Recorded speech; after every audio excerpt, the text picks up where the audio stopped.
LA Lakers superstar Kobe Bryant is back in Manila as part of his Asian tour.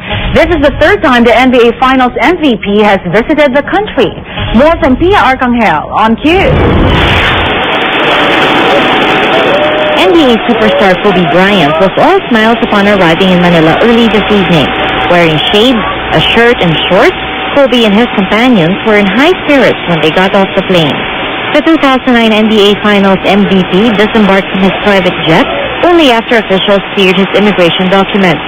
Dr. Alex Andrion was one of only 2 people who went on board to check on Kobe. Masaya lang. Kasi siyempre, bihira naman natin makita yun, di ba? Medyo masaya. Ano nga dun mabait siya. Kasi pagdating ko doon, accommodating siya. Bigla na lang ako pinalapit. Okay lang, sabi niya sa akin. Kobe is here for his 2009 summer tour.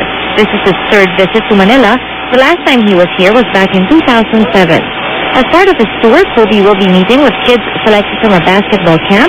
They will be among the lucky few Kobe will share the secrets of his basketball skills with. Kobe will also be touring other parts of Asia like Hong Kong, Shanghai, Singapore, and Taipei. Pia Arcangel reporting on Q.